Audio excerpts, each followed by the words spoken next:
Okay, Ayana Bahim, Director of Training and Conflict Consulting at New York Peace Institute. New York Peace Institute is the Community Dispute Resolution Center for Manhattan and Brooklyn, which means that we provide free mediation, conflict resolution, restorative practices to New Yorkers. And a little bit about me, I actually grew up in this neighborhood, although I've been living in Brooklyn for the past 25, 30 years. But I have incredibly fond memories of elementary school here, donut, pizza, of course, food, and neighbors. The neighbors. I care very much about this community, and I am here in the capacity of a multi-partial facilitator. I'm not going to say neutral because I'm human, and as I said, I care about this neighborhood and I care about New York, but I don't believe that anybody here is right or wrong. I believe that you all are committed to this community, and that whatever positions you hold come out of that commitment to community. And my hope is that tonight you will have an opportunity to hear from people who have been involved in the Open Streets process for the past several months, including Cynthia, who is the Block Association president, Emily, who is a DOT representative, Herb, who is here as a neighbor, Peter, who is here as a neighbor, and Max, who is also here as a neighbor, with different views about whether or not there should be open streets and how those, if you do have an open street at West 103rd Street, how that will go. The purpose again of tonight is to hear each other. We ask people to submit questions in advance that we share with many of the panelists. Unfortunately, DOT is seeing them for the first time tonight, but they're not new questions and they should be able to answer them. If within the next 2 hours, we can't get through their different points of view and answers to the questions, we also have index cards so that you can submit questions if they haven't been answered, so that the DOT can answer them in the future. The next step after tonight would be to get a smaller representative group together to listen to what people have said, proposals that have been made, and have a conversation around getting a chance to see if there are any adjustments that can to the plan. Okay, so that's where we are. That's what we're doing tonight, and so I'm going to ask first you, Cynthia, to speak. Hi, everyone. I'm getting over a cold, so I have a little bit of laryngitis. And I'm, as I said, I'm the chair of the Block Association. But tonight, I'm really speaking on behalf of myself, trying to remember various things that's happened, because I've been the chair for many years. So this is kind of a brief explanation of how we got here. In 2020, the DOT created the Open Streets program to create more social opportunities during the COVID pandemic. An application was submitted to make West 103rd Street an open street. The Block Association was not involved in this application at all. In fact, we were not even consulted. The board spent much of the remainder of 2020 trying to understand how the application was accepted and exactly what it involved. Was the street open to resident cars, taxis, deliveries, accessorized, and who was responsible for the steel structures at the intersection? Eventually, we learned that Peter Freishoff had created a group to oversee the open street. In October 2020, Open Streets and Open Plans hosted an event unveiling their idea for reimagining all of West 103rd Street. They surveyed, during that event, they surveyed about 91 passersby, and 70% said they were in favor of making the plan permanent. In our December 2020 board meeting, we held a lengthy discussion about the open streets. There were lots of questions and opinions. It was an emotional discussion, but at that time it was very respectful. In our 2020 winter newsletter, we included an article about the proposal for the open street. In May 2021, Peter Freishoff gave a detailed presentation of the updated plan for West 103rd Street, which would limit traffic and increase safer pedestrian use of the street. Board members had lots of questions and Peter agreed to do another presentation in June of 2021. At our July 13th, 2021 board meeting, we continued the discussion about the open street. We finally voted to create a new, more thorough survey to circulate to the residents of the Block Association. Nancy Groper would agree to draft that survey. In September and October, the survey was circulated in our fall newsletter. Residents could return their answers in an attached envelope or by online with SurveyMonkey. We received about 200 responses from the 2,100 newsletters that we distributed. The results were mixed, with 30% approving the plan. In the comments section, 20% were pro and 40% were con. In 2022, Peter Frashoff presented the updated that DOT had created. After much discussion, the board voted support. The fact that the street would not be closed to traffic, the bulb outs at the crosswalks would make it safer for pedestrian crossing, and that there would be occasional events organized to promote community engagement for the persuasive move points. Board members also liked the idea that the installations would be temporary and the plan could be revisited if it was not successful. The DOT then presented its plan to C7, where it was approved. Over the course of the next year, the controversy of the plan continued. Some residents were not aware of how many parking spaces were being eliminated. They started a petition and mounted protests. Several of our board members resigned due to the tense discussions, with several saying the conversations had become too disrespectful. The tension became so vocal and divisive that Councilmember Gail Brewer contacted the Peace Institute to mediate between the opposing groups. And that brings us to. Thank you very much for that, Cynthia, that brief history outlining of how we got to today. I'm going to ask Emily, if possible, to kind of share more about what the patch is, and I'm going to pass the microphone on. Great, thank you so much. Good evening, everyone. My name is Emily Weidenhuth, and I'm the Director of Public Space at New York City Department of Transportation. I'm also joined by my colleague, Pete Nelson, who has been working very detailed on both the design and the implementation of this and many of our other projects. Thank you so much for having us here tonight and for coming out to share your thoughts and input on our project. Some high-level background, again, as was said, the Open Streets program really grew out of the pandemic. It was based on a long-standing program that DOT had run for a long time called Weekend Walks, where we looked at temporary closures of streets to really activate and bring a lot of the civic and commercial life that was happening indoors, outdoors, really engaging with communities. We've learned a lot over the course of the pandemic, everything from the sheer scale of the Open Streets program, working in so many different neighborhoods. Also something that was very new and really helped us evolve in our ways of thinking about the street was the idea of moving beyond the binary of either the street is open or closed, and really thinking about how we can manage the street in more of a gradient ways and designing the street for who's using it when. And that's something we'll talk a little bit about specifically to 103rd Street and the design we're thinking about there. I will also say that, during the pandemic, we used the tools that we had on hand, and for most of our open streets, it was the metal barricade, which was an absolutely imperfect tool and a huge part of our motto and thinking about continuing to evolve the program is really thinking beyond the barricade. And again, how do we start to deliver designs for our streets that can meet all the different needs of neighborhoods and community residents as we move out of the pandemic.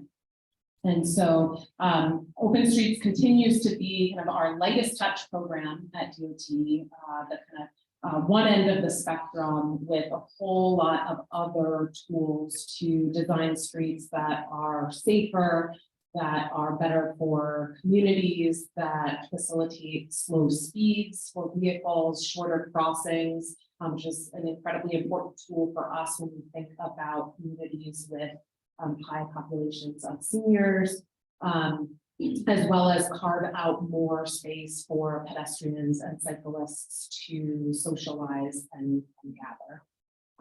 Our Open Streets program is an annual application-based program. And so this year we're nearing 200 open streets citywide. But a lot of what we've done over the past 2 years has really worked with partner organizations where they're seeing some critical success to Open Street, where we're seeing a lot of really great activations, a lot of demand from the community members, but also places where we need to get better and we need to refine the design and get at something that can start to, again, shape and design the street that works better for everyone. And that's where we are with 103rd Street. I think we realized, very quickly that it's important for 103rd Street is very important for vehicular circulation, but it's also has a street with very narrow sidewalks and a lot of high demand to and from the park. So we really wanted to think about a way that how can we make sure that this local residential street can really foster slow speeds and help support the cyclists and pedestrians that are using it as a connection to the park, while not also causing a lot of operational impact. There are some needs with Access-a-Ride on the block. At DOT, everything we do considers emergency access, fire truck, ambulance services like that. So based on, again, some of these like larger conversations and design criteria that we are having with city agencies, along with all of the really great feedback that our team got from many of you, as well as the larger community on the street as part of outreach events, surveys, things like that, we developed the plan that we took to CD7 that was really about, again, moving beyond the barricade, getting those metal barricades off the street, and how could we, in our light touch interim materials, paint, gravel, develop a slow speed street that also starts to really enhance the residential character of the neighborhood, provide greening, shortened crosswalks, things like that. So we have the full community board presentation that we gave to 7 back June of last year. That's on our website. We didn't have technical capabilities today. My colleague Dee does have plans of the block, of the 3 blocks. So I'm going to walk through that super quickly, but if anyone would like a physical copy of the plan, you could raise your hand and hand it out. So you can be looking at it as we talk through it. But our, our main approach is to, again, really think about balance and starting to really shape the street for that local vehicular circulation and access, where we can prioritize pedestrians and cyclists, enhance safety, calm traffic. And so we're achieving that in a few different ways. I'm going to start on the easternmost block, which is the Amsterdam to Broadway block. And this is where we're creating a shared street, which is encouraging vehicles to drive 5 miles an hour. And we do that by creating a kind of gateway entrance and adding neck downs where we're narrowing the intersection, which helps shorten the crossing for pedestrians. It also helps slow turns for vehicles, and the change in the roadway surface really helps identify to vehicles that they're entering a different kind of space. So it's a tool we use to really try to shape the roadway as much as possible to encourage slow speeds for vehicles. We're also using a tool that we developed that is really about kind of maximizing green and traffic calming while minimizing impact to parking. And that's something we call the hub. And so you'll see the little half circles on the block, which are about 20 feet wide, which is about the typical length of a parking space. And these hugs provide space for planters, for greening, to really make and enhance the residential block to help prioritize the corridor for pedestrians and cyclists. But it also acts as a traffic calming element where there's a visual element, kind of, again, a hug to help calm vehicles navigating through the space. It also allows us to place them in a way where, again, we preserve a lot of the parking on the block kind of equal across the corridor. And then also on Amsterdam Avenue, it was important for us to create, again, additional pedestrian space working the hostel. Also, there's some additional space there. We also heard from the community a strong desire to not add things like granite blocks, tables and chairs, really just keep the toolkit for the open street focused on greening, traffic calming, general safety. And then the next two blocks are a similar, even lighter touch treatment, which are really, again, focused on the neck downs at the intersection. So this, for us, is a critical tool to help shorten pedestrian crosswalks so that you just ultimately have more time when crossing the street from when you're in the crosswalk to when you're in a pedestrian-only space. It also helps calm turning vehicles. It makes the intersection a little bit tighter, and we see that vehicles move more slowly when they're in that tighter condition. And then again, you'll see the repetition of the hubs, which we thought through in great detail in terms of where they're located on the block, both in terms of traffic circulation, but trying to maximize and limit parking loss, placing them kind of in a good configuration with some of the curb cuts and things like that. And so that is really the fundamental pieces of our plan. Again, it's something that we designed really closely with the fire department. So you can even see in our deck, we show the swept path analysis that we do for the trucks that shows that all of the truck access can be maintained. And overall, this is something that, like with all of our open streets and all of our local partnerships, we're going to install it. We're going to watch it. We're going to continue to be out on the street collecting feedback, see what's working, what's not, and kind of continue an ongoing engagement with the community about how we can continue to shape these three blocks of 103rd Street to be kind of the larger set of both issues and opportunities that we're hearing. Thank you.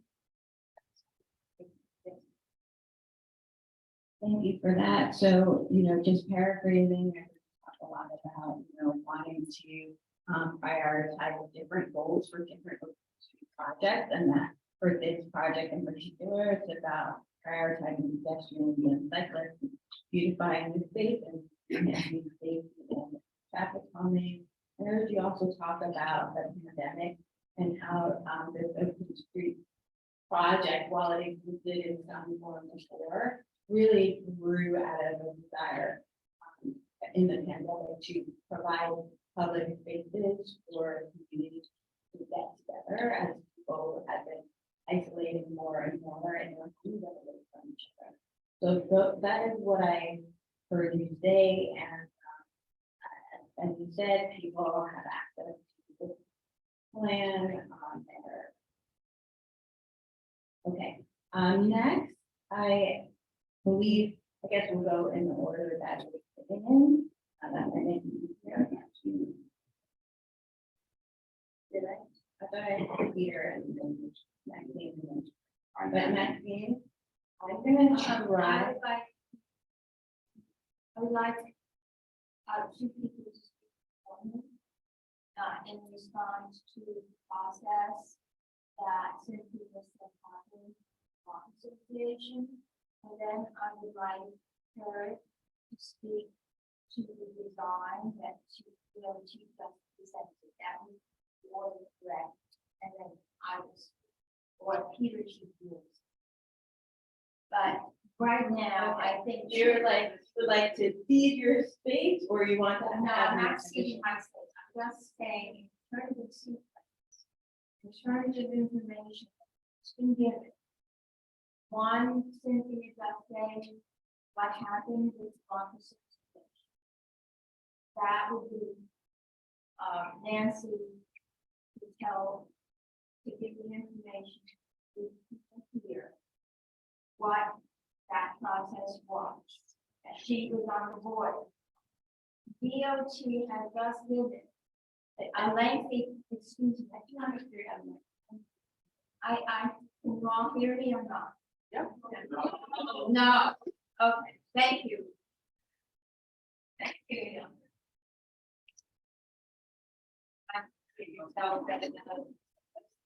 Yeah. You've been given two pieces of information here. One from the Block Association, and we'd like to respond to that. The second piece of information you've just been given is the plan from DOT. And I would like her to respond to DOT's presentation as to the design of the block, which she just presented, and what that means. And then after that, if, Peter could present and not present. But two pieces of information have just been presented, and I think there needs to be a response. Because the only reason we are here is because we have been silenced. Thank you. We're gonna stick with this order where people are sitting in, and then I'll invite the people that you.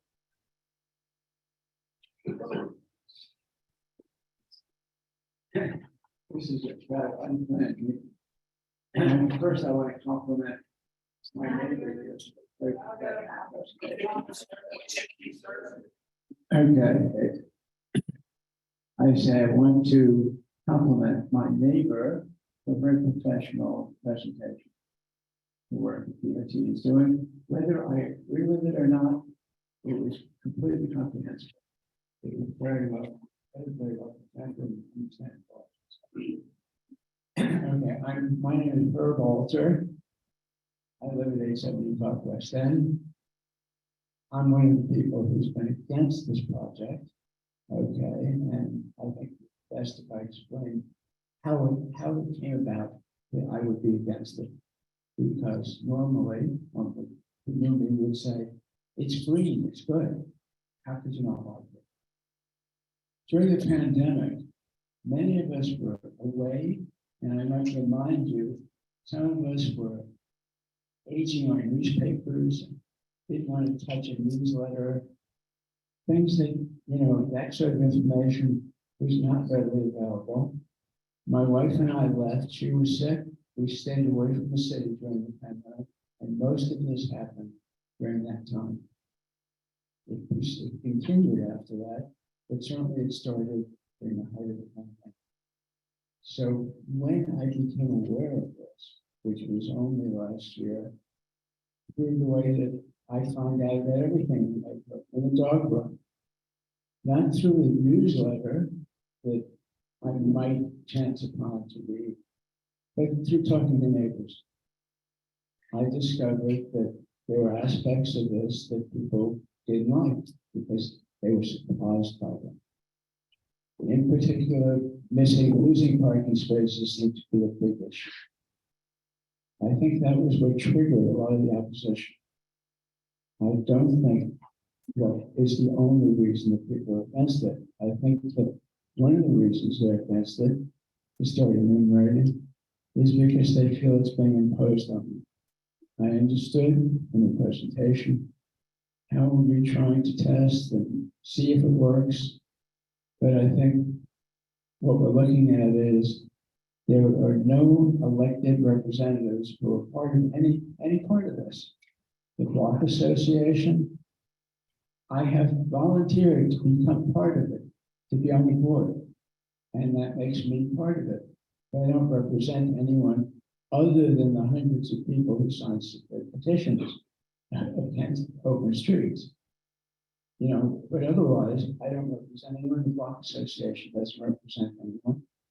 CB7 doesn't represent anyone. These are volunteers. They were nominated by Gail and by the borough president, but they're volunteers, and most of them have conflicts of interest. And if we had enough time, I would tell you each person and identify the conflict of interest. And on the community board, they are allowed to vote even when they have conflict of interest. So when you hear about CB7, if you didn't hear about tonight, how it was an almost unanimous vote. Well, yes, it was. People came in ready to vote. They listened, they went out, they voted the way they were supposed to vote. I think these are the kinds of issues that irritated the community that we're not really addressing tonight, but I was hoping we would address up front. So when Maxine tried to rearrange the agenda, it was first of all pushed back because we've been trying to negotiate the agenda from day one, and we received silence from both Cynthia and you. Silence. Okay. And what she was trying to do was have Nancy address what Cynthia talked about, because she was there and has a very different view of that. So much so, and this is actually the reason that I joined the board, everyone on the board who was against us left. And I looked at it and there was no opposition. It was the Block Association is unadulterated. Everyone's for it. There's no discussion, no meaningful discussion. There's a lot of defensiveness about it. We did a great study. We had 190 people or so. We just went out in the street and we had 600. So I don't know what that means. And I think in the same way, we talk about, we look at the street, we see the traffic. We count the cars, we count the pedestrians. I hope there are many, many more pedestrians than cars, because that's normal. But if you look at the street, it's actually beautiful. And nobody's speeding. And if you're actually looking at the accident numbers in the NYPD files for the last 10 years, you find very few. Very, very few. And very few involving pedestrians. So when we thought we would have time, have Zoom, have a screen, we had a presentation, that's what we came for. Okay, so it's this one. So I know you want the mic back, I will give it to you, but I hope you'll let Nancy speak. I will definitely let Nancy speak. I just want to make sure that everybody here gets an opportunity to speak. And let me just say what I heard you say. So that you're really upset with this process and with the entire process because you don't feel like you've been heard, or that other voices that are against it have been heard. That it may seem like the issue is just about parking, but for you, it's really that you feel like you haven't had a voice in the process, and you feel like your fellow community members haven't either. You don't trust or respect the CB7 process. You feel like everybody there had a conflict of interest, and you also don't appreciate the board, although now you're a part of it, because you feel like the Block Association board, that anybody who is opposed to open street. And so there aren't any places there in opposition. So you're really upset about the process, and that's the thing that it sounds like what you're saying. So we're saying about this. You have a beautiful street. You have a beautiful street. There aren't a lot of accidents on it, such that it doesn't seem to you that you're what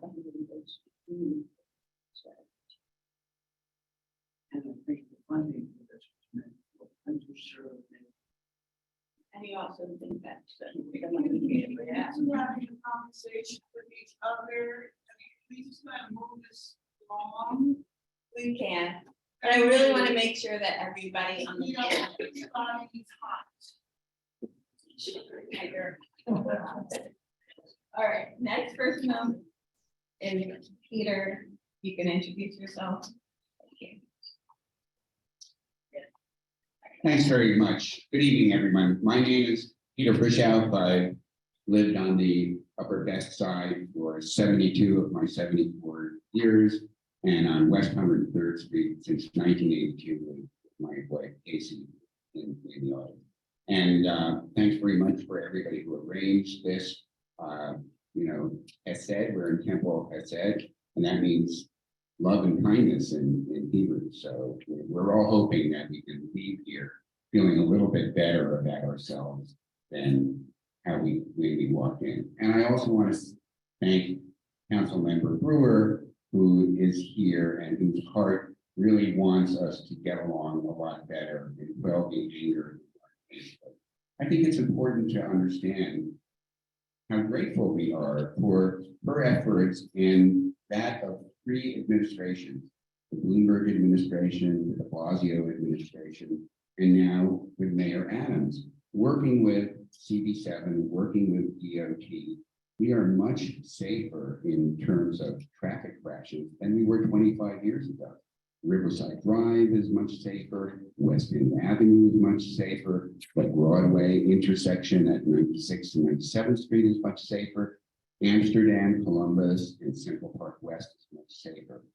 There were lots and lots of discussions about all of these streets at CB7, and they were not, there are lots of people, anyone who's been involved in this process will tell you that issues like parking and how do we design for streets, they're not easy. This is really, really hard work. But we also have to recognize that traffic crashes are the single largest cause of injury and death for people under the age of 15 and also for seniors. Every single day, citywide, there are about 130 people citywide who are injured in traffic crashes. More than 300 a year are killed, actually more than die from gunshot wounds. On West 103rd Street, NYPD data shows that in the last 10 years, there have been 38 crashes on the 3 blocks that DOT is proposing to redesign. That's the Amsterdam block, the Broadway block, and Riverside Drive. 31 of those 37 crashes occurred at intersections. And that's important too, because most traffic crashes happen at intersections. It's because vehicles are speeding, it's because vehicles are turning, so walkers and drivers don't see each other, and the crosswalks are too wide. So the DOT is redesigning every single one of the crossings as high visibility intersections so that drivers and walkers can see each other. If you do that, and you do that by making sure that the cars turn tighter so that they can't cut the curb, how do we do that? And how do we do that well? Well, the crude way, the temporary way, was these ugly metal barriers. They prevent curb cutting at speeds and traffic crashes. The nicer way is what DOT has proposed to the community board and is about to proceed with, to redesign it as high visibility intersections and also redesign the street with planters, with beautiful planters. So at the outset, it was said that this was a several-month process. Actually, this has been going on for 3.5 years. It has been the result of an open community process. Many dozens of events have been held at the street. The Block Association published articles in every single issue of its newsletter on the open streets and what was going on. Available electronically for people who were out of town, as well as in their print newsletter. After this lengthy process, Some people from CB7 came to the street, visited it, were interested in looking what was going on. After all of that process, CB7 did exactly what they're supposed to do. They held 2 meetings, one at the Transportation Committee meeting and then the full board. Now, I'm not here to convince you of the facts. I don't have to because it's a matter of public record. Everybody in this room can watch the full CB7 Transportation Committee meeting and see that there were people from all sides of this issue who spoke. And everybody can watch the full board meeting that voted 38-1 to endorse the street improvement project of DOT.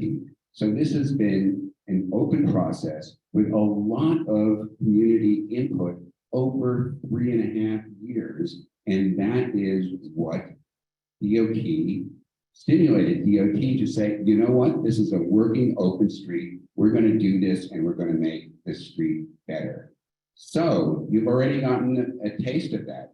There are 3 elements to the open street, and they're all summarized on this flyer, which some of you received at the door. The 3 benefits are safety, beauty, and inclusion. I'm going to repeat that several times. Safety, beauty, and inclusion. These are the benefits of the open street. What do we mean by safety? We mean that the intersections are going to be a lot safer and cars by design are going to travel more slowly. We do not want speeding cars on our streets. There have been injuries and deaths in this neighborhood as a result of that. And they are tragic and they could be avoided and they should not happen. We have had people killed in traffic crashes in this neighborhood, blocks away from where we're sitting right now. They're preventable, they're avoidable, they should not be tolerated. There are people in this room who have lost loved ones to traffic crashes, and they can be prevented. We inspect our restaurants to make sure that they're healthy. DOT inspects our streets to make sure they are healthy and safe. We can do better. We can eliminate this carnage on our street from traffic. Justin Davidson in New York Magazine in January called this area of the Upper West Side the Bermuda Triangle of traffic crashes. So it could be a lot better, and we're here to make it better. So that's what safety is all about. Let's talk about beauty, planter parallels. Is there anybody here who doesn't like the 14 planters that were part? Okay, there are 2 people here who don't like the planters. More than that, okay, how many people here like the planters on West 103rd Street? Okay. So under the street improvement project, they're going to double the number of planters. So now there are 14, there are going to be more than 30 if this goes ahead. I love the planters. Lots of us love the planters. And what's more, under a contract with the Horticultural Society of New York, DOT actually maintains the planters. Okay, the third thing, remember, safety, beauty, and inclusion. These are the 3 pillars why we like the open street and the street improvement project. Let's talk a little bit about inclusion. What got us going in this whole project was looking at the poor outdoor space in front of the Marseille, where many of our friends are in motorized scooters and wheelchairs, and sidewalks are very, very narrow. Now, there are a couple of people here who have movement disorders. Antoinette is there in her motorized scooters. I don't know how many of you have actually been in a motorized scooter or a wheelchair and understand the accommodation that people who are using these assistive devices have to go through on a narrow sidewalk. If they have to navigate a sidewalk that's less than 3 feet between trash bags and scaffolding, and a walker is coming in the other direction, how would you feel if you had to contend with that? They want room to move, they want better outdoor spaces, and they deserve it.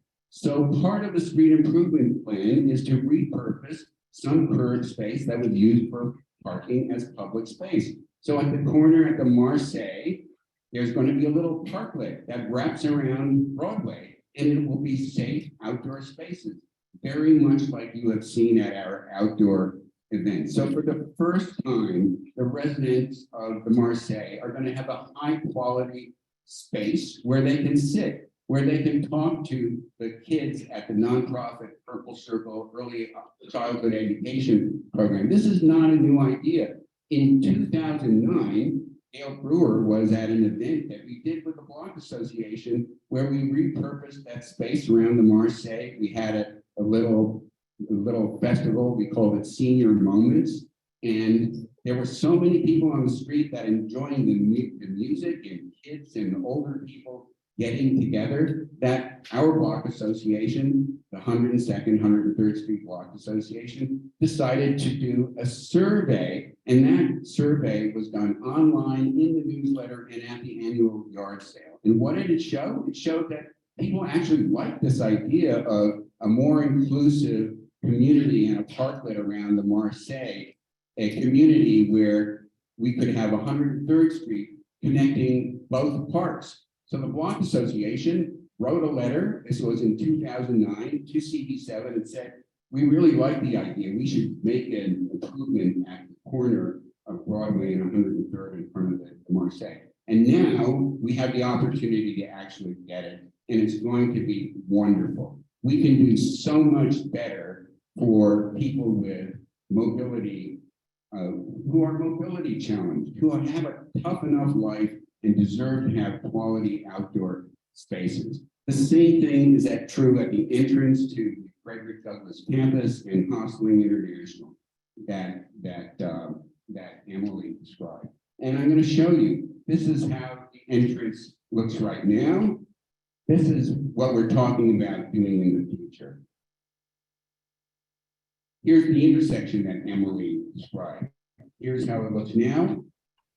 Here's how it would look after the SIP. There are more of these available in the audience and also at our website. Here's how 103rd Street by the Marseille looks now. Here's how it will look after it's transformed. Oh, I'm very sorry. Yes. And we have people in the audience who are going to show you this so you can actually look at it. So this is where Herb lives, this corner, very nice place. Right? That's where you live, Herb? He likes it the way he is. And here's how we're proposing to make it even better. And we think with a planter there, he's going to have that big smile on his face. And hopefully we will all have a big smile on our face. Now, inclusion, we talked about making it better for people with movement challenges, but it goes beyond that. You know, one of the best things that I have experienced by being a volunteer for this for 3.5 years was getting to know people in the community. My friends and neighbors now in the Frederick Douglass housing who love 103rd Street too, who use 103rd Street to go to Riverside Park and also to Central Park. And one of the things that I'm proud is with a grant from the Regional Plan Association and DOT, we have hired, fiscally sponsored by WSFISH, the West Side Federation of Senior Supportive Housing that runs the Marseille, 6 youth ambassadors who all grew up in Douglas. I'd just like our youth ambassadors to stand up right now and thank them.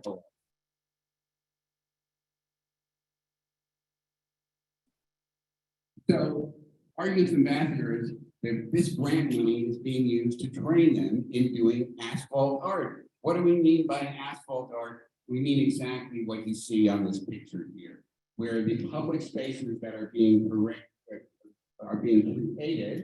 are going to be decorated by our youth ambassadors after the plans are approved by DOT. So part of inclusivity, I have a lot of new friends now in Frederick Douglass campus, some of the most wonderful people I've ever gotten to know. One of my best friends actually grew up there, and we've been friends now for over 25 years. She grew up at 868 Amsterdam Avenue. So I'm very, very happy that I've gotten to make many new friends in the course of this. our community partners, partners like Wishfish. I don't know if people realize this. Wishfish's first building was the Marseille Senior and Supportive Housing. They're now the largest provider of senior and supportive housing on the west side.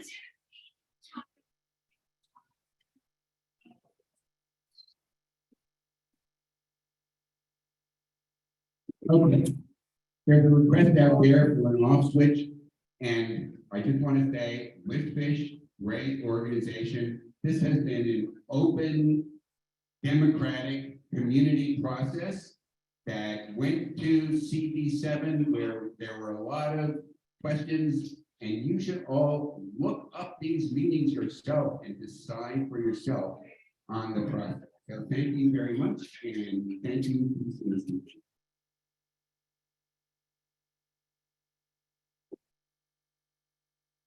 Thank you for a great presentation. And I'd just like to let you know, this guy called me on a Sunday and he made another appointment at Douglas campus. Thank Thank you. you.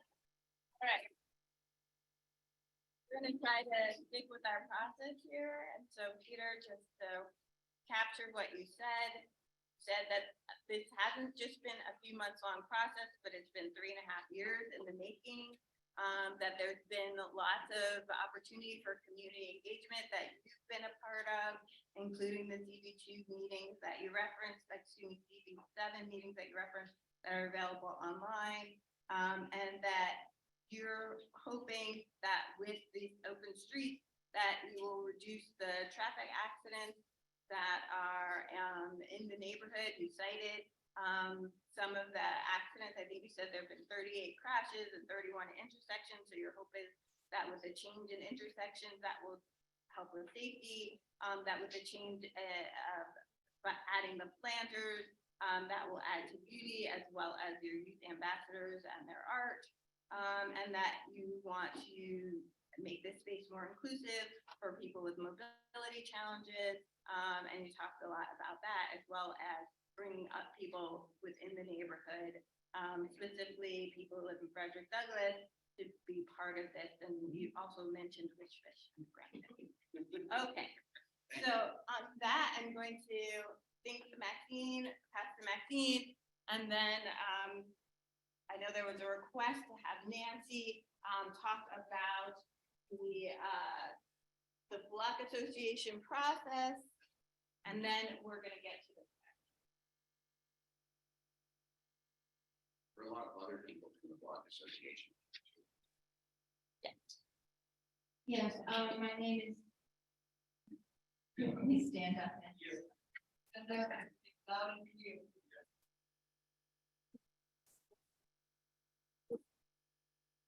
My name is Maxine DeSeta. I'm an 83-year-old woman with a 75-pound dog.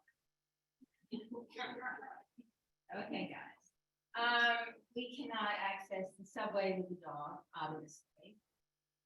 Our transportation needs are very limited. When I talked to Dennis Rodriguez of the DOT, when he was on NYC, he said to me, well, I said, you know, I need my parking. I'm a former teacher, a public school teacher. As you may realize, essential workers can no longer live here. We have a bad parking situation to begin with. 800 of our garage spaces have been taken from us. We now have to pay $800 a month. Only the wealthy can live here anymore. NYCHA has its own parking, but I digress. It's been privatized Oh, no. by car shares, whatever the names are, they want the streets there. What is your name, sir? I'm sorry. My name is Russell Taylor, I'm a county committee person, I live in Frederick Douglass housing, Thank you. and our parking has been privatized to Zipcar and so forth, we don't have access ourselves. Thank you for that. Yeah. Yes. So part of the process that is happening here, with Russell just explained, is two parts. One, transportation alternative, a multi-million-dollar non-for-profit or lobbying organization And you know what non-for-profit lobbyists could be. NRA is a non-for-profit. So, you know, non-for-profits is a loosey-goosey term. Anyhow, this organization has been around since 1976. They have many, many, many subsidiaries. Open Street is one of them. Sorry. Open Streets is one of them. Their main object is to eliminate cars in New York City. Although I'm a car owner, I hate driving. I don't drive in New York City. I use public transportation all the time. You can stop smirking. You know, I'm really tired. We went to CB7, we had the same, you know, no, we live here. I've lived here all my life. I lived on 107th Street between Broadway and Amsterdam in the 70s and the 80s. My mother had to live with me. I took care of two of my parents. I needed my car to take her to the Garden Riverside Senior Center. I was also in an MFA program at City College. My children, my grandchildren all go to the City College public school systems. And we have been demonized by transportation alternatives, particularly Martin Gordon, who calls us selfish pigs at the trough. Did I say that correctly? Thank you, Martin. Yes, we're selfish pigs. You're looking at a selfish pig right now. A tier 4 pension school teacher who bicycled for 30 years to my Harlem school. Only 1% of your bicyclers or less even use their bicycles for work. You know that it's difficult to park, and yet we are demonized for just parking because all of a sudden we have free storage. Excuse me, we pay the second highest taxes for a city in the United States. There is nothing free about anything we do in this city. Nobody middle class can move in this district anymore. And as far as NYCHA supporting this, I know they can't because they did have their own parking, and all the business with this DOT presentation was presented at the Community Board 7 in June to the Transportation Community Committee, and also in September to the full committee. We were never allowed to present anything. We were silenced, and we can take apart the DOT presentation in 5 minutes. One, these streets, open streets for underserved communities. That is not our community. Sorry. More open streets, underserved. You have 2 major parks here and 5 mini parks on the Upper West Side. Sorry, folks, you're in paradise here. The other part is there's been 1 accident in 2016. 1. You have 5-mile signs already, and that's terrific. There is nothing in the New York Charter that says DOT was even allowed to start an open streets situation on 103rd. It is not park to park. NYCHA did not want to have bicycles running through their communities. And as far as the so-called stakeholder outreach, that was outreach. That does not mean support. There's only 4 entities that supported this. The supportive housing folks in Marseille, that's the same group. They're the same group that has low income and a certain amount of disability people in their buildings. My mother lived in one of those units, not on Marseille, but in another. And we have low income and disabled people in all of our buildings on the West Side, and they do not get reserved parking. Marseille doesn't even use that Marseille, the parking they have. As far as the street activities, they should be in NYCHA. NYCHA has 6 acres of ground. That's where the asphalt arch should be, not on 103rd Street. But I have friends in NYCHA. And also, as far as support is concerned, Transportation Alternatives has 8 front groups, a number that are here today. Families for Safe Streets. They have a $4 million budget. They have street films. They are involved with a revolving door of people. First, they work for Transportation Alternatives, and then they work for Lyft. Who is Lyft? Lyft is your city bikes. Those are not run by the city. Lyft is a private corporation, folks. And they gave $100,000 to Transportation Alternatives, and that is Peter Fishhoff's organization. He started Street Packs in 2013. That's their donation arm. They give to every politician out here, including Miss Brewer, Al Brewer.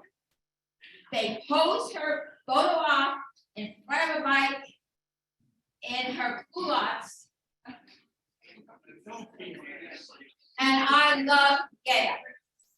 I've known her for years.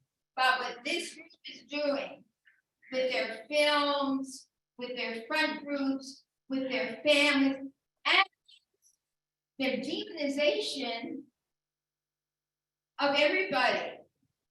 Besides the fact that we're pigs, oh, by the way, when I was, against the war in Vietnam, I was called a commie hippie, all right.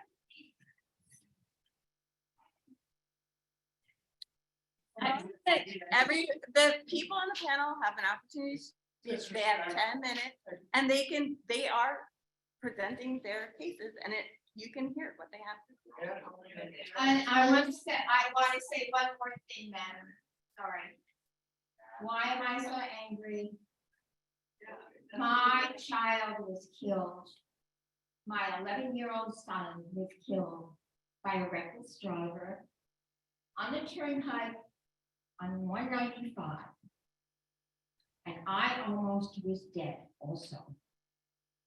And I did not ask everybody in Connecticut to pick up their cars because we do not have adequate public transportation. Only 1% of our bus stops even have shelters. Only 17% of our subways have elevators. Why don't we fix our public transportation first?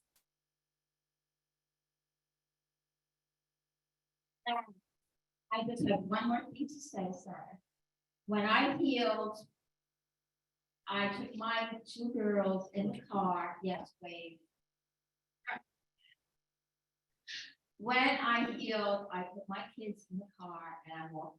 I took them camping cross country. So thank you very much for allowing me to have time. CBS, CB7 data, nothing.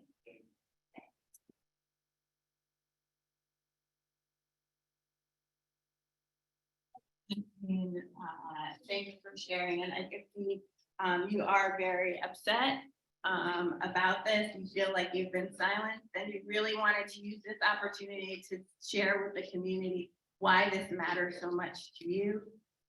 You feel like you're being priced out of the city as a former teacher, and this just feels like another thing to make it hard for you to be in the city. You rely on your car, even though you use public transportation for something.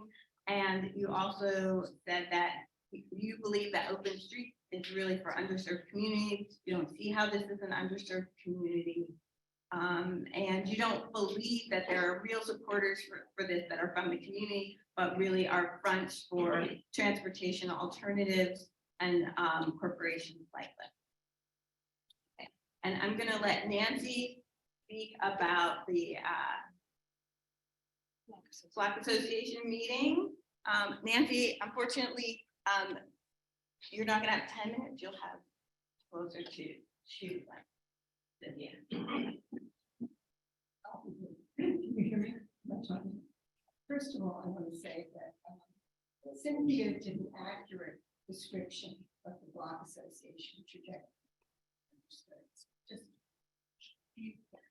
Cynthia was accurate in her description of the block association chronology in relation to other industry.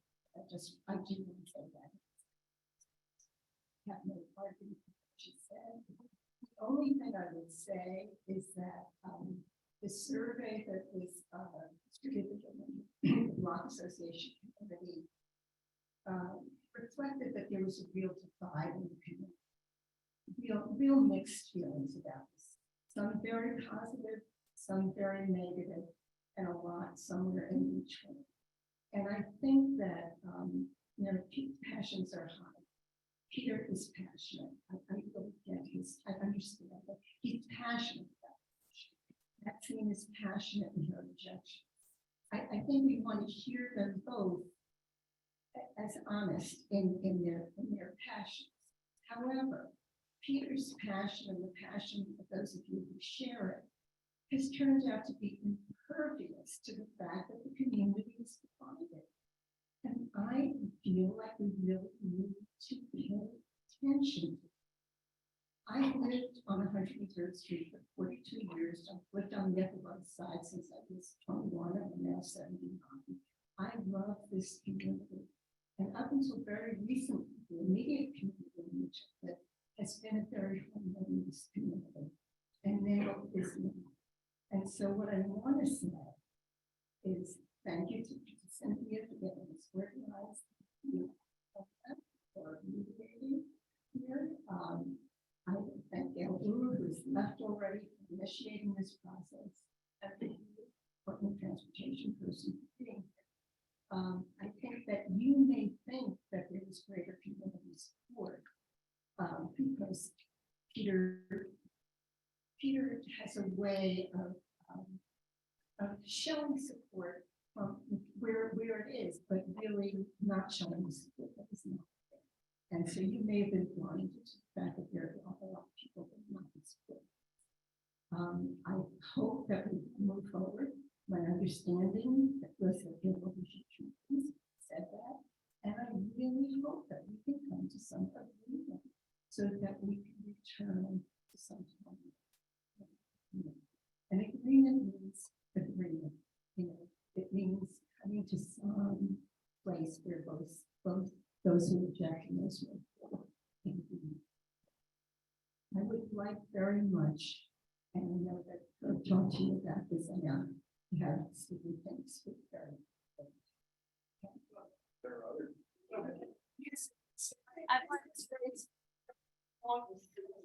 It was, but it's true. I thought that you were looking for equal time or equal numbers of speakers, and now there's obviously unequal time and unequal numbers of speakers. So, Mr. Fink, before you speak, can we get to some of the questions that the community members asked, and then we'll give you an opportunity to. I want you to get that 2 minutes, but I also want to respect. And then I'll bring the microphone right to you anyway. Well, any other comments be able to speak? You can just ask me. I am not an audience member. Asking for reviews. Yeah, we just didn't have enough. Okay. Yeah. Yeah, absolutely. So here's the public. On Herb's list of speakers was Herb, Maxine, Nancy, and Stephen. Okay, and I tried to initially, we were going to have more people on the pro side speaking, but when it was clear that we didn't have that same number of people, I changed that. I'm there. No one asked me to have other people speak. You know, as a matter of record, Bird and Maxine and Nancy may have had that conversation. I never had. Never How had. about having the time to go to questions rather than. Yeah. All right. The people that have questions, get more information So we asked for people to submit questions in advance. Of the 106 people who RSVP'd, 79 submitted questions and comments, which we were then able to submit in advance to the panelists, I said, except for DOT, which didn't get these. Okay, so the first question is this. Many of the parking spaces on 103rd Street currently are reserved for construction vehicles and equipment. How does this number compare to the number of spaces that will be lost due to the proposed mid-block bump ups?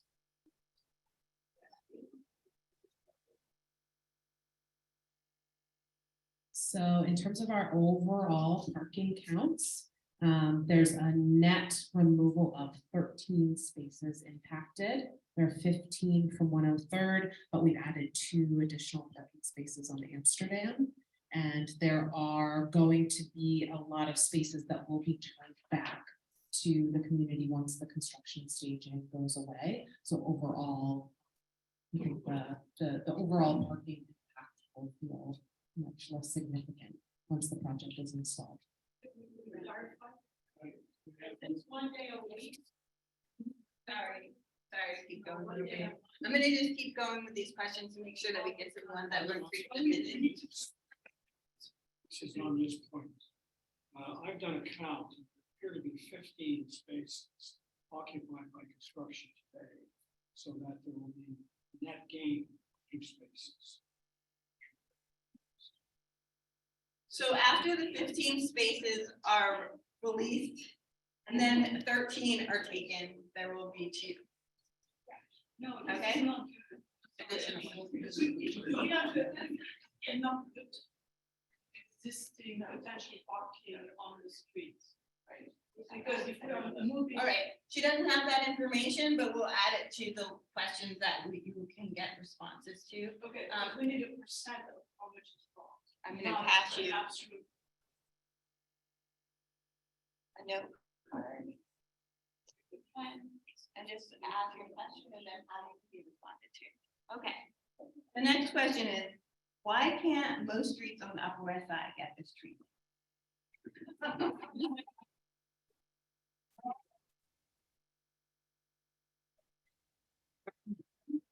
Great question, appreciate that. There are multiple streets that we are looking to install this treatment. And again, something we want to watch because we think it's a really great balance of providing that critical safety element, the greening element, with a way to preserve both parking and vehicular circulation on blocks, which is very important for residential blocks. And a balance we try to strike. So we are working on 22nd Street in Manhattan is another block that we're looking to install this treatment. We've installed this treatment in North Brooklyn, in and around Cooper Park. And it's something we're looking at for additional streets because early observation has shown that it is very helpful for traffic. I think this might work. Does this microphone work? Okay, great. That way you can keep that because I have been most of you. All right, here's the question. What signal connects the community when an effort that has gone through the proper processes for years with a broad coalition of block residents and businesses can be undermined by civil disobedience? And when any CB7 vote can be ignored if opponents of a community project raise enough of a fuss? I don't know if you had anybody had the answer. Anybody on the panel? I'll take this hot question. I think this is, first of all, a special case because of the pandemic. That many people were unaware, and when they became aware, they felt that they had been left out of the democratic process. That's number one. Number two, this is not a democratic process, and I think it should be. We're talking about people who volunteer, who have interest in these areas, and the people on CB7 not only are DA, some of them are real estate people. Who do you think sits on a community board? So,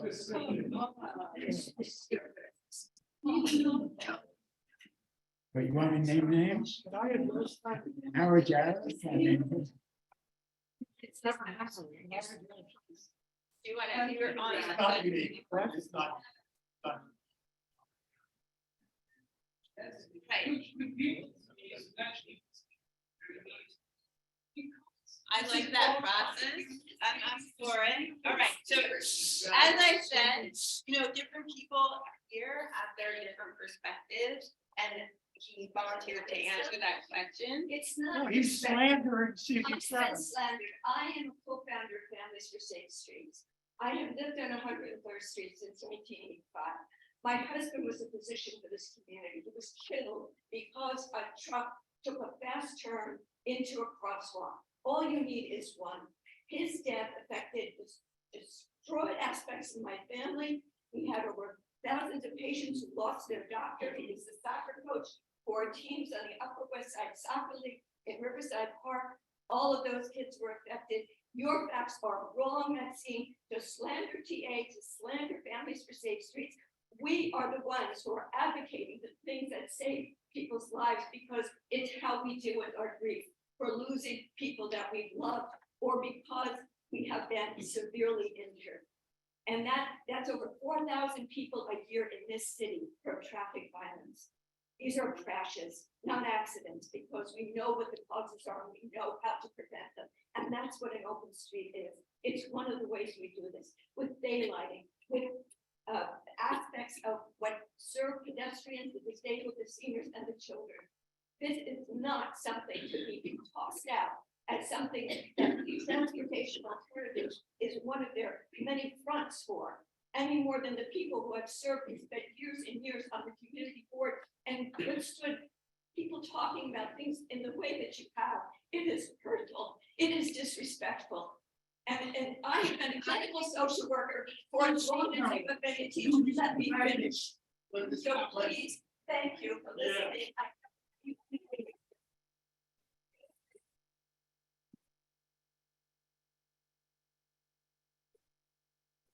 Here, and I want to try to get another couple of questions that I know that you wanted to speak for community board 7 who. Well, were the I'm not original going to speak somebody- for Community Board 7, but there is something in the city called a conflict of interest board.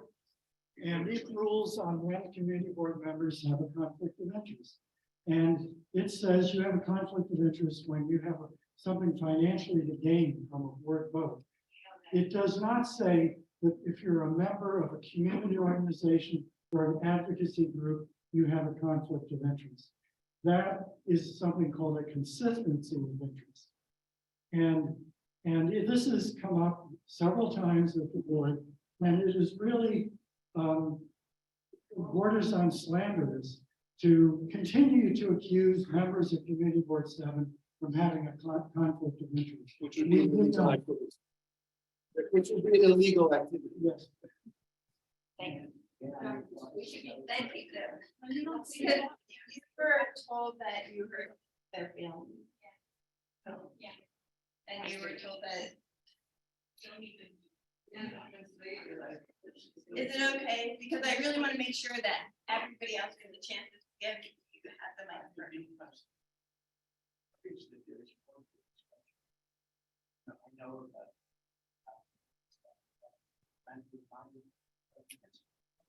I don't want to spend our time here talking about the rules of Community Board 7. Instead, I really want to focus, if we can, on this open street. So I'm going to ask this next question.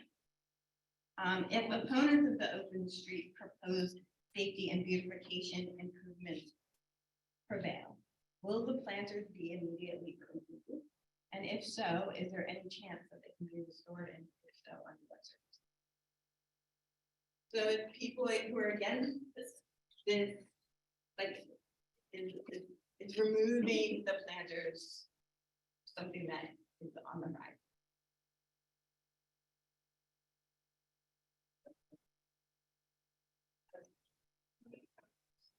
So I'll just say from the Department of Transportation's perspective, it's incredibly important to provide consistency, so we actually get the benefits of the treatments. So we would not look to remove elements of the project at this point in time.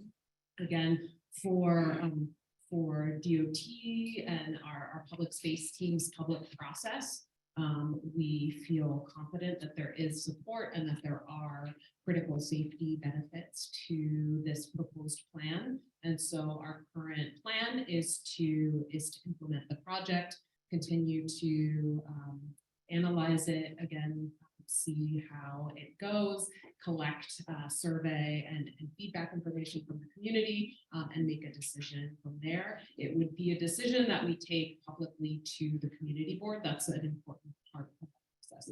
Thank you. All right. For the people who are opposed to this project, since most of the residents on West 103rd Street are not car owners, is there another creative way you can envision using the public space that is currently used by private vehicle storage? What was the last part of the question?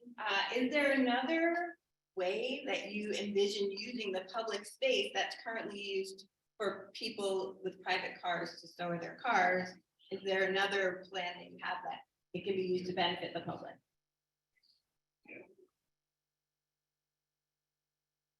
I think I covered that. You know, there are parking spaces which are being repurposed as public spaces. The parklet around the Marseille is one, for example, and the hubs that DOT described are another. So yes, they are being repurposed as public spaces for.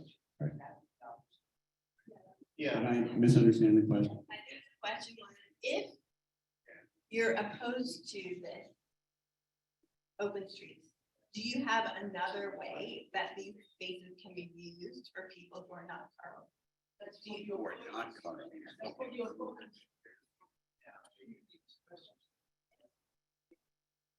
I think the simple answer is no. That's what it is.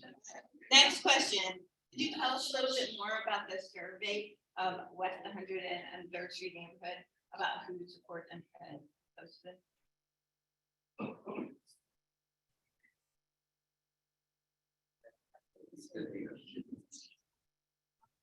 I think, DOT did some outreach events where they did a survey. Our block association created a survey, took a lot of negotiation to figure out exactly how we wanted to word it.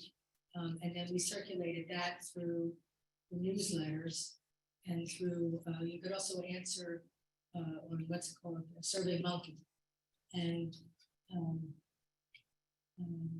so there have been two different surveys that have gone on. I think the one that the Block Association distributed covered a few more people and a few more questions than the ones that were just at the outreach events. If I could just add that survey, no questions about possible spaces, because at the time it was developed.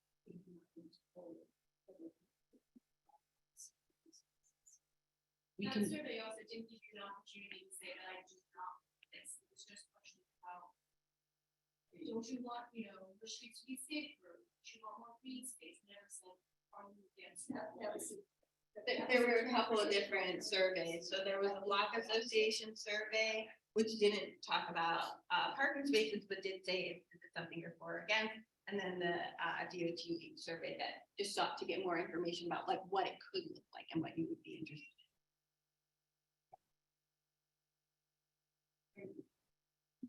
My name is Paul. I live on Wood Street.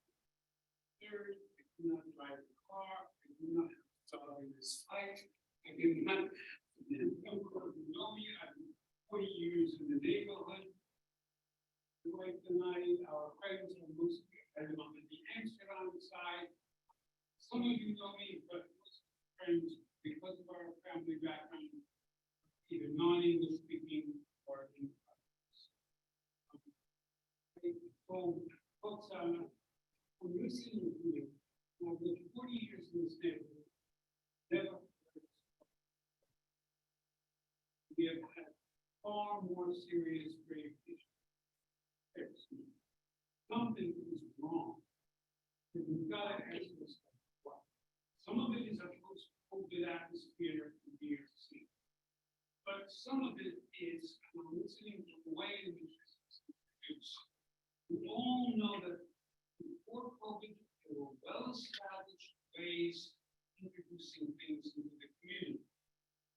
wanted to have a sidewalk cafe, you had to put up a notice. Anybody walking by on the street knew when the community board meeting would be. It's great that you went to the block associations. I want the neighborhood to happen. And the community board is well aware that we have very tenuous links with the community.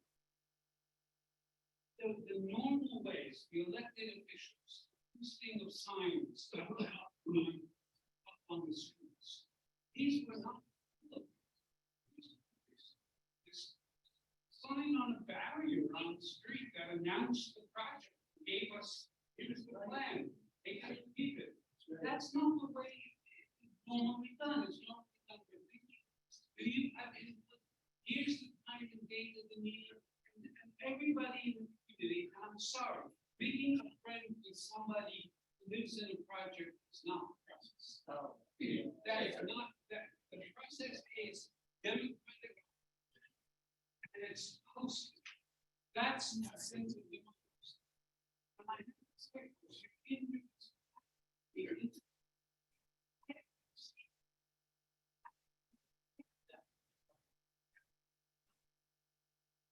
but you've done it.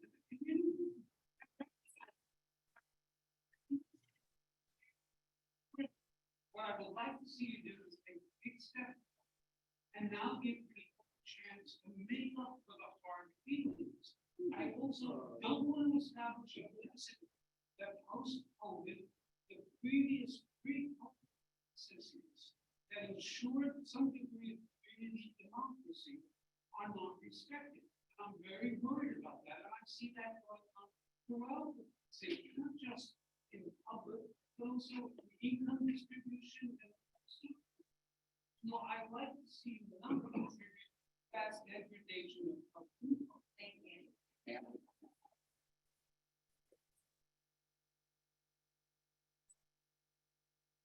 My name is Stephen Finkel, Third Street. 40 years ago, my wife and I decided we wanted to move to Third Street. We had a family there, a residential block, it's a state block. I'm very glad that this is. We don't want the next generation to have a circus on the bridge.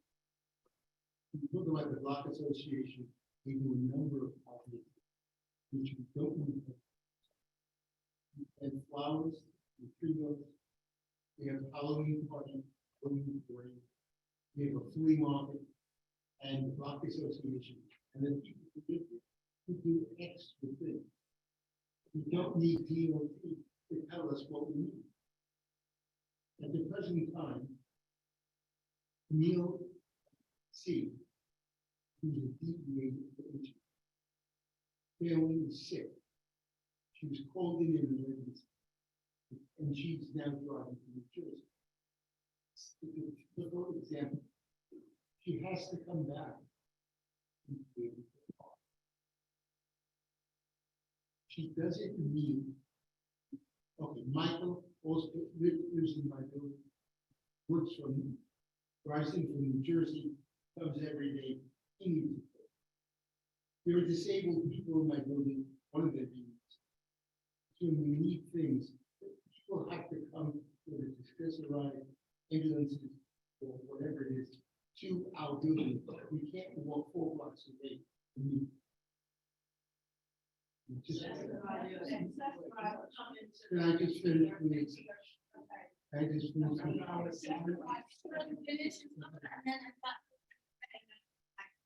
I have no economic interest, but political interest.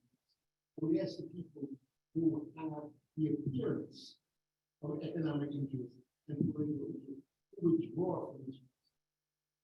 So we have a more equal situation. And I ask DOT to cease all their operations until the mediation is agreed upon and there's a new plan on the first. Peter gave a wonderful speech about the city. This example is not about the city. It's about 103rd Street. Tim O'Neill said years ago, all politics is local. And this is a local, not a DOT citywide, not a west side citywide. If you look at the block, our children and students and everything go safely every. Thank you, very much. Thank you. And then I'm getting to where, you're good? Okay. So, no. Yeah. Oh, you don't need the microphone. Are you sure? Actually, we Yeah, do, you- because the Zoom people can't hear you. Sorry about that. Okay, so I feel like everybody on the opposing side is mostly thinking as a car driver and the parking spaces, but nobody's really thinking about everybody else. Like, it's not just seniors, everybody else with grandkids. Don't you guys want your grandkids to walk safely through the streets? They're young, they're gonna run, they're gonna play. What if? Introduce yourself, please. My name is Marie Valentine, and I live around the area. I don't live exactly on 103rd, but I always walk through 103rd every single day to get where I have to go.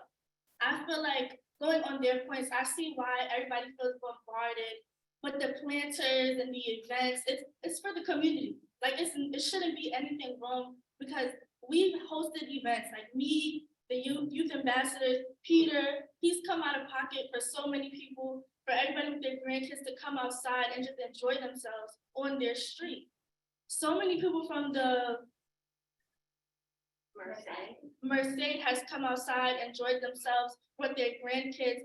Like, so many people here are just looking at it from, I'm losing my parking space, but there's so many other people that have to move around and don't have that opportunity.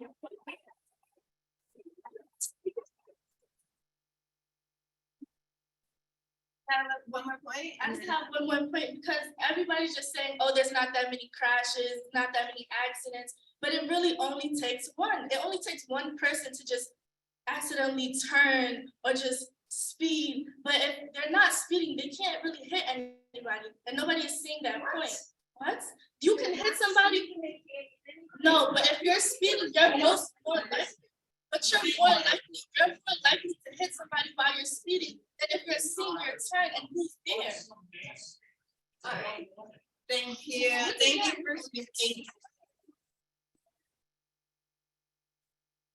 I'm gonna go back to the list and then I'll come back to the audience. Okay, so there was a question about, DOT, do you have a plan for increased noise and trash and the like with more people, pedestrians and being on, using that street?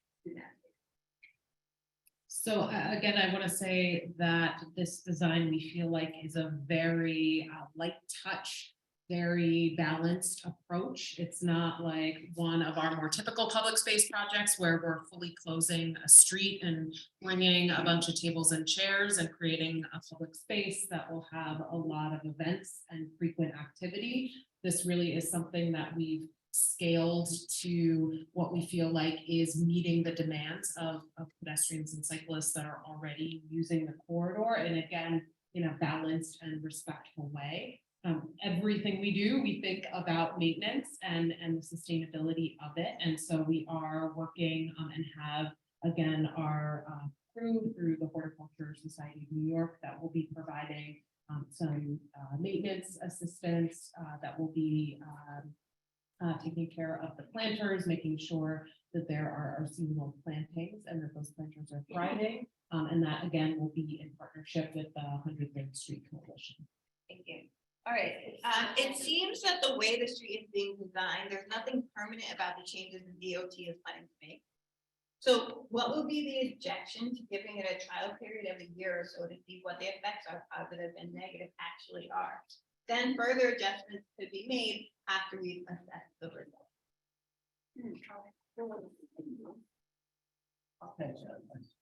We've never seen anything reversed. There's no faith that once it's done, it will be reversed. We've never seen anything properly evaluated. What are the evaluation criteria as to whether it's a success or not? In whose interest? So that's what we're listening to. So there's a lack of trust and that things will change. Do you want to? So we have made a lot of changes to our projects over the years based on community feedback. That's an important part of our process, making sure that we get it right, especially if we are ever going to take a step to invest in permanent, more substantial change. I will also say that we look to establish the metrics, the criteria upfront when we're doing a formal evaluation. So something like looking at the changes in crashes before and after is a very key standard metric to how we evaluate the success of our projects. In addition to a lot of the softer pieces of analysis, like how people feel on the block, people who live there, if they like it, if they have issues with trash and maintenance, if those things aren't being well maintained. Negotiate the criteria for evaluation. If we understand how you're going to evaluate it, and we're part of the discussion, as opposed to it's imposed on us, and we go, it's good, by some set of criteria which are not meaningful. So I would be happy to have a conversation about what those evaluation criteria are. Absolutely. Thank you. All right, how does this affect pickup for disabled, how does this affect disabled pickup and drop off? And in a related question, were FDNY and medical persons. Can you continue, keeping your voice up through the whole question? Oh, is it dropping off? At the end of the question. All right. Okay, how does this affect disabled pickup and drop off? And related to question, were NYPD, FDNY, and medical emergency vehicles consulted? So for all of our projects where we're actually designing markings on the street, in addition to having our highway engineers design and sign off on the plans, we do submit for review to our colleagues at FDNY, the city planning department. We design, again, all of the markings on our streets to meet all of the access criteria, particularly for the FDNY trucks, which are large and have certain turning parameters. And the other part of the question? Did you pick up and drop? Oh, yeah. So also a huge part of the design is to maintain accessibility for vehicles on the street. And we know that Accessoride, and again, specifically the Marseille, we looked kind of very closely at their curbside demand, where their entrances are, to make sure that. Yep, and the buses. Again, key to our design is maintaining parking and curbside access consistently across the entire corridor, so that even if you are offset from where maybe you typically parked your car, you're not very far away. Thanks. So why is the rules here against the city that should be violate the rights of the disabled? The question is about a lawsuit. Well, I'm gonna- I'm listening to what they just say from DOT regarding disabled access. But if you had some feedback from other open streets, other neighborhoods, there are any complaints, before there is now a roof. And also against toxic too, because that's when it seems problems.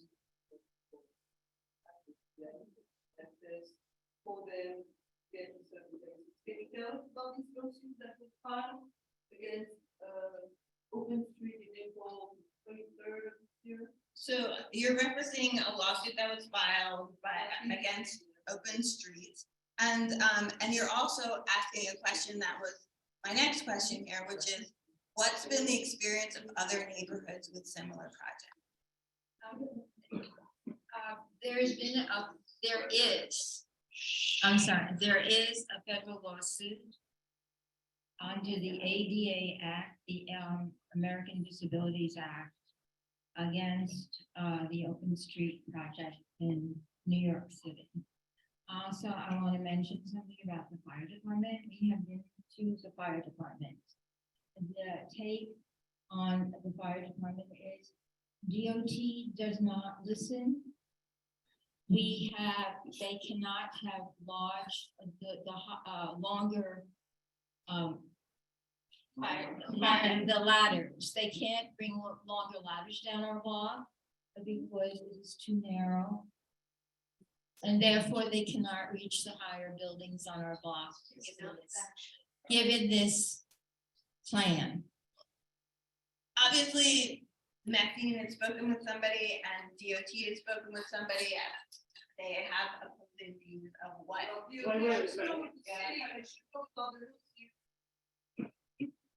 Go ahead, Emily. So- Video time. So I am not in a position to comment on an active lawsuit, but I will say that again, DOT paramount to the work that we do as a city agency is safety. And one key component to safety is providing access for our emergency services. And we design 103rd Street as well as many of our designs to the same standard, which uses the fire department's largest truck. Thanks. Could you answer what's been the experience of other neighborhoods with similar projects? Well, so open streets are very much like children. Each one is a little bit different and special.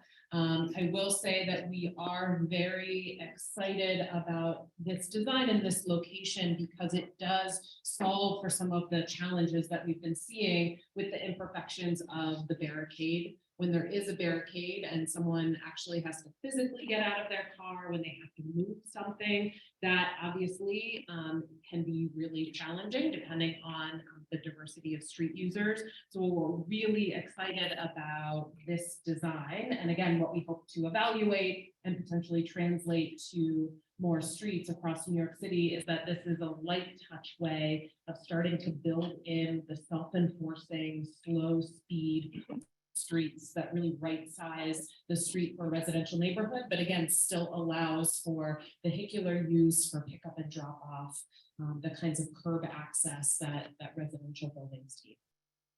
Thank you. All right, we're at 7:48, just doing a quick time check. So the next question was.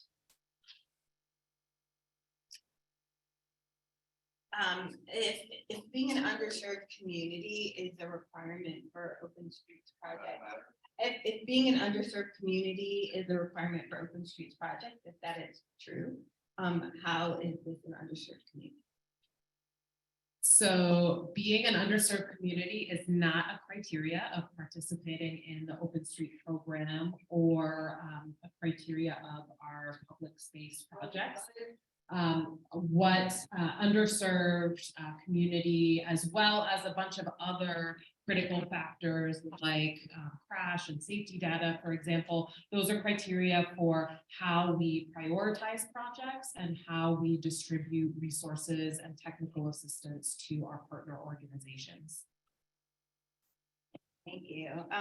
The next question is why just the section between Broadway and West End is the only section that's closed, but I believe that is not. There is no section of 103rd Street that we are closing or limiting our access to. Okay, thank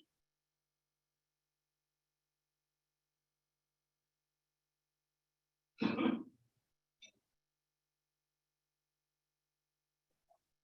Another question here, yeah, it's still about the closed status, but as I understand that that's not what you're talking about.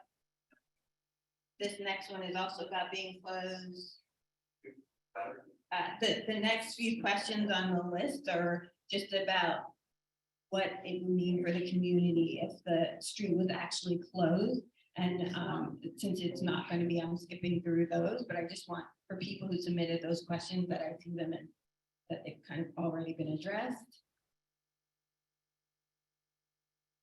I've not been aware of traffic violations, speeding, or pedestrian injuries on West 103rd Street, and I don't understand the need to install permanent traffic calming fixtures and shorten pedestrian crossings at the expense of valuable parking spaces. I am, of course, in favor of pedestrian safety and would like to hear about the statistics that led to that decision. So everyone can use the publicly accessible Vision Zero View website that is available. We can also pull together a comprehensive set of crash statistics for specifically the 3 blocks and share that with a group. But again, Vision Zero is not about chasing crashes. We are really about preventing crashes from the very beginning. So again, when we have locations like this one where there's been a ton of community energy and invested in making a better residential street, we want to make sure that as we're thinking about improvements, we're doing so in a preemptive way and not just chasing crashes and dealing with something after it happens, but really be productive. Thanks. And did you say something earlier in your presentation about how often these applications or open streets are reviewed? So we have an annual open street application process that is, we accept applications on a rolling basis. Thanks. This question is for CP7, who is in the room, but not necessarily on the panel for this tonight, which is, does CP7 have a plan to revisit street parking passes for the Upper West Side? I'm putting that out there. Residential parking passes for residents of the Upper West Side. Right. What's the plan to finish the park-to-park vision incorporating Frederick Douglass houses, pedestrian walkways, and the blocks of West 103rd Street east of Frederick Douglass house? Was that in it? I think that was for me. So right now, the street improvement project is Amsterdam to Riverside Drive. And then, of course, the Frederick Douglass campus goes between Amsterdam across Columbus Avenue to Manhattan Avenue. And then there's 1 block to Central Park. Now, DOT has no authority within the Frederick Douglass housing because NYCHA is its own authority. So Emily and her colleagues at DOT can't, for example, change the pathway on 103rd Street. However, we are looking very closely with our friends at NYCHA from several of the groups that work within NYCHA, and so far they're very enthusiastic about this park-to-park vision. We even like to say park-to-park with Douglass at its heart. And we also have people on the 1 block between Manhattan Avenue and Central Park West who are very interested in working with us as well. So again, this has been a long, open, community-driven process. It was not sprung on anybody. And I also want to just say we have had dozens of events on the street with lots of posters and banners telling people about it. So I'm very, very sorry that there were people in this room who were surprised by what happened. We really did our best to make sure that there were public notices, that there were banners on the barriers. Some of the opponents have now taken down all of our banners. They took down some of the DOT informational signs. We're in favor of putting out more information so that there's more community involvement. We've really, really tried our best to do this, and we're doing the same at the Frederick Douglass campus and on the 1 block between Central Park West. So we absolutely want park-to-park with Douglass at its heart. Thank you. All right. I know, Emily, you already spoke to this next question, which is around how improvements will be evaluated and taking what that criteria looks like. I think this is going to have to be the last question for tonight, which is around street sweeping and snow removal. How will that be affected by this? So the design of both the hugs and the neck downs allows for street sweeping. So the same ASP regulations will be in effect, as well as how the same will take place. Thank you. We will make sure that you have all of these comments and questions from people and, we'll first check with the people about sharing their email addresses for responses. Otherwise, you can just respond to us and we will share it. We're at, kind of past events. Well, I'm part of this community. My name is Barbara Blumberg. Everything and everything. Barbara, I need I you don't to think be there's a single person, I don't think I'm you. The Zoom can't hear you unless you're. sorry. But I assume you want. It's not gonna go all the way back. A lot of coordination.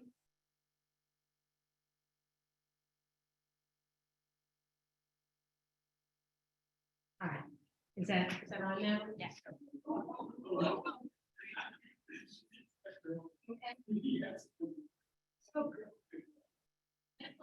I mean, this has been going on for a really long time now. I became aware of it probably halfway through. And I don't think there's anyone in this room doesn't want our streets to be more safe, our neighborhoods to be more safe, that we want to be able to walk the streets, enjoy it, say hello to each other and be a community. But the idea of this street and what it has been taken into account is the number one thing that Peter has on his list of 3 things, which is safety. I walk every single morning down 102nd on the Riverside Access Road, 103rd, and I cross the street there. This is a DOT issue. I would like to know how the end of that street, of your open street that you're proposing, fits into the Riverside Drive access and fits into the small path that goes across. This morning alone, there were people coming out of the park, just one of many, many incidents, and a bicyclist came flying down, didn't stop at the stop sign, did not stop at the stop sign, and nearly barreled into a number of people that were coming up that path. I see nothing here that's going to change the sharing of space between cars, bikes, and pedestrians. The idea that pedestrians might even use the street, I mean, if that is any part of the concept, we talk about a narrow sidewalk where people might be able to move into the street, or I don't really understand that part. So that's really the one biggest thing. Beautification, fine. I mean, we've always tried our best. We have trees, we get out there and we plant. I'm the gardener at 300 Riverside Drive. I don't. All right, what are you giving me? I just want to understand.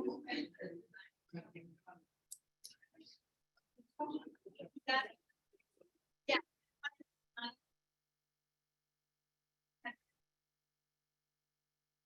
Emails and also City DOT. You're talking about specifically at 103rd and Riverside Drive, and so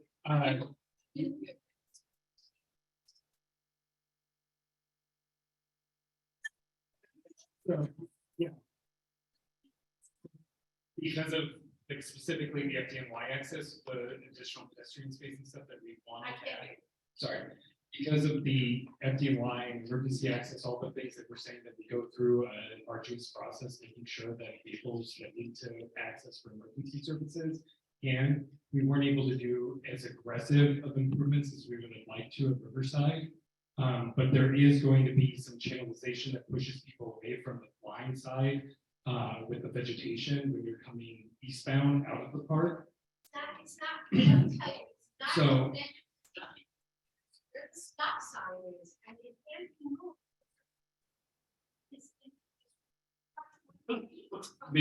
Maybe I'm missing which location you're talking about, so please come up to me afterwards and point out the location and we'll take another look. But that intersection at 130 Riverside, we do have safety improvements pending, but because of the delay in the project, we haven't been able to. Thank you everybody for being here. You do have postcard, no cards for you to ask additional questions if your questions wasn't answered.